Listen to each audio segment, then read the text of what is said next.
Hi, it's Chris with Implied Music. I was asked to take a look at Joe Hisaishi's scores to the Miyazaki films. Studio Ghibli's amazing director and composer. He's done almost all of Miyazaki's films. And, his capacity as a composer is broad. There are electronic scores, there's minimalist stuff, there's things that have, clear relationships to just standard Western classical music. But there are broad themes that go throughout his music. Now, I think I'm just going to take a look at this one piece today, One Summer's Day. It's one of the main themes from Spirited Away. It's a great piano piece. It uses clever, I will say almost like jazz chords to create that signature sense of paradox, of holding two ideas, two feelings at the same time. I think that Hisaishi's music and in general, the Miyazaki films have a way of really sticking the landing on a very difficult kind of emotional state, which is, I just describe it to myself as the wisdom of innocence. So let's take a look at One Summer's Day today.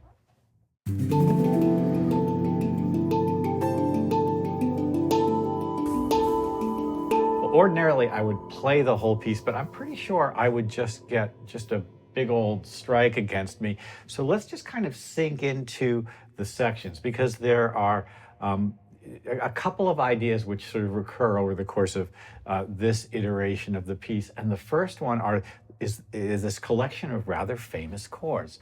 So just listen to the sound of this first, and then we'll talk about kind of what makes it tick.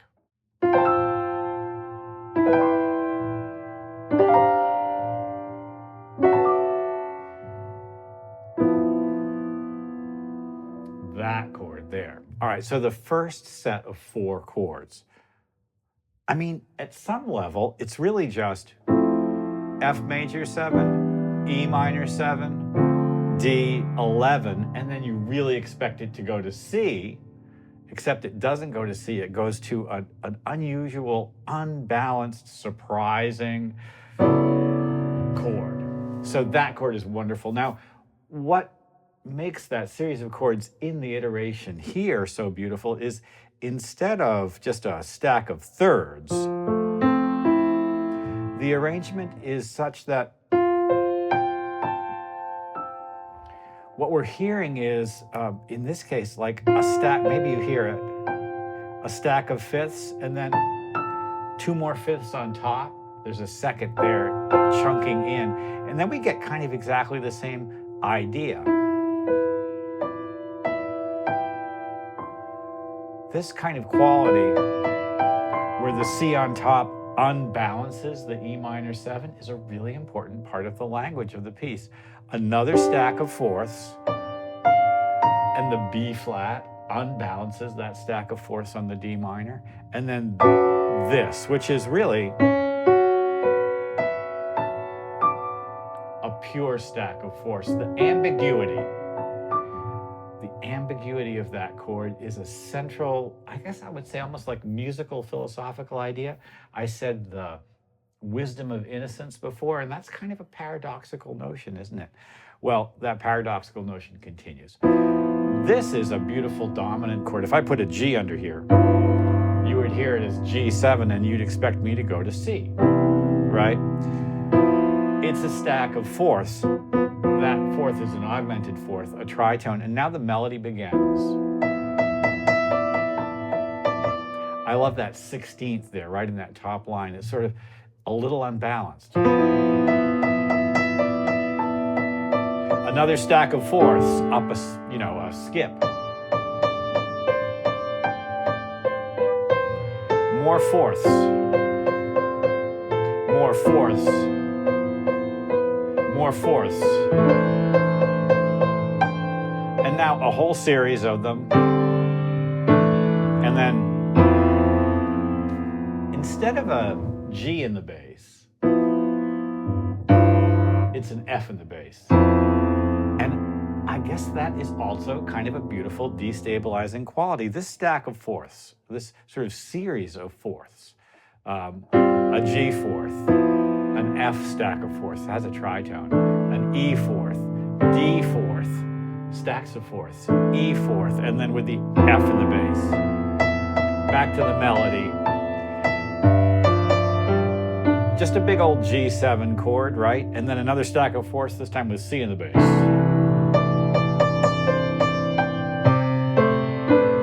And if you look at this, this is this where the melody goes third measure in the fourth line.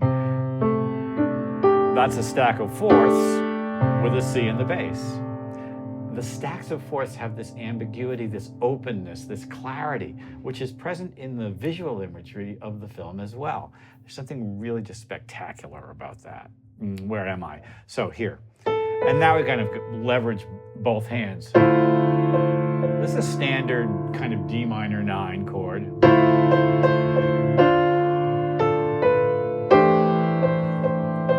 Going to a kind of a stacked C.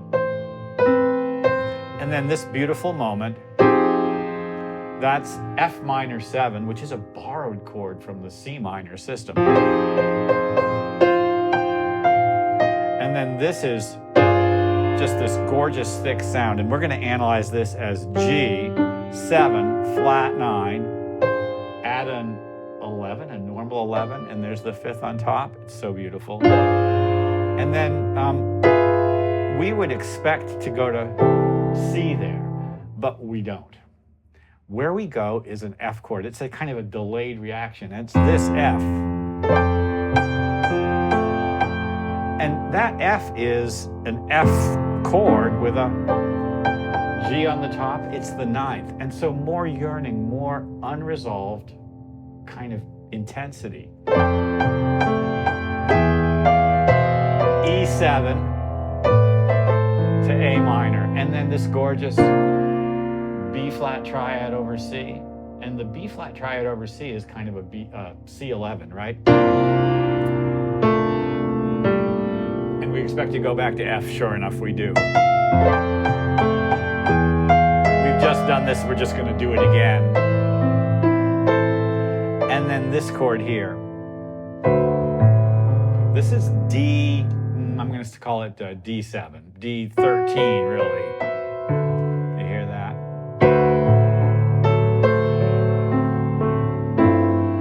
So D13, a very strong D dominant chord. It's a jazz chord. It's taken directly out of kind of the Western canon, conventional harmony. And then a G sus. It's a Disney chord really. And then we're back to that D. And then the G sus. And now we have, in this arrangement, this beautiful moment where it just kind of lifts up and becomes quite quiet. And I love this kind of like elegance.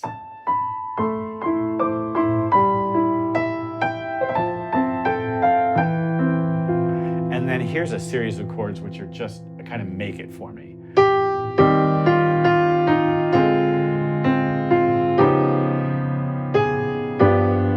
Let's talk about that. We're in the fourth line down, second and third measures. Okay, the melody is.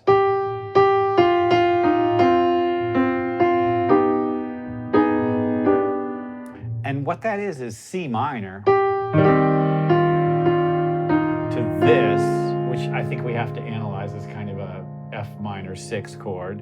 And then this, which is D flat 7. It's a tritone substitution for G7, which is the next chord we get. The D flat 7 there is so beautiful. So we've got borrowed chords. We're using modal mixture, borrowing the C minor chord, borrowing the F minor 6 chord, the D flat dominant chord, a tritone substitution to the G7, and then we're back to the surprising resolution, not to C, but to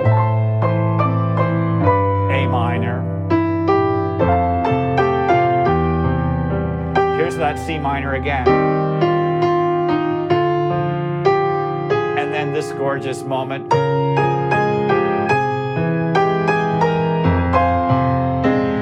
And it goes to the F minor 6 chord again. So this mixture, I guess I would say that there's a metaphor in the music that is in the picture and is also in the sort of philosophy of the films at large, which is you're combining the paradox of youth and age, the the combination of excitement and fear, the beauty of innocence and wisdom, the sense of coming of age and the anxiety about that, and yet the sense of expectation.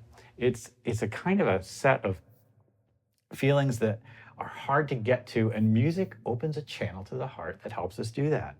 I have to say, Joe's done an amazing job with this score here. Well, in this arrangement anyway, the next thing that happens is this kind of beautiful little percolating thing. We get to hear this stack of fourths.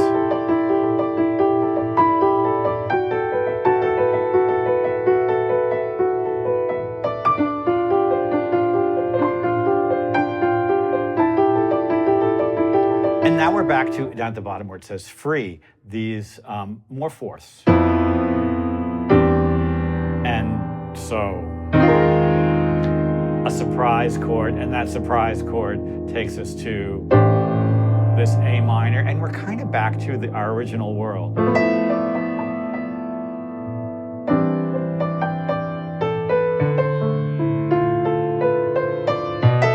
And this is the first time we've heard that 2/5 B7, right? You hear it? B, I guess we'd have to call it B11. It's a sus B. We don't actually hear the D sharp. I hear it in my head. It's not actually there.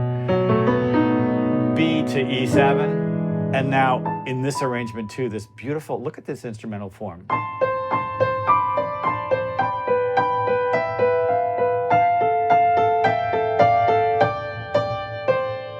While the left hand just sort of fills it in. And we get this, it's a kind of this gorgeous sort of percolating thing. So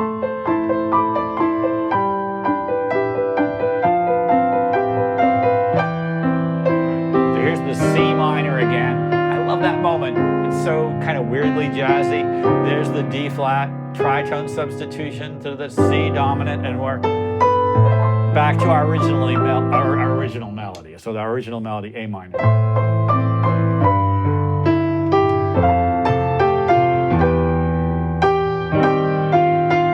So poignant.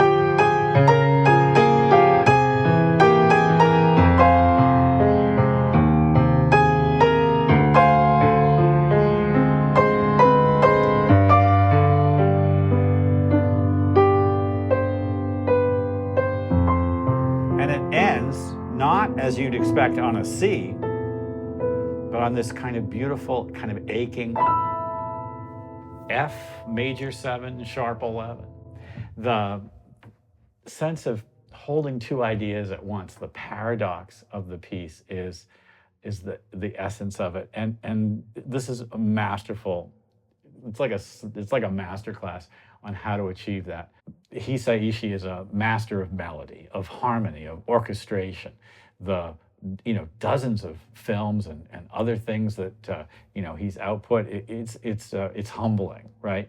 He's 73-year-old guy, and you can feel him drawing on sources from all over the world, sources that are hundreds of years old, sources that are just a few decades old, and yet the idea of the music it always comes together, serving the picture, serving this kind of wonderful kind of quality that we find in the Ghibli films, that sort of the hopefulness of youth. Yeah. Wow. All right. Geez, I hope this has been useful. Like and subscribe and ding the bell. You'll be notified when I do my videos. I'll see you next time.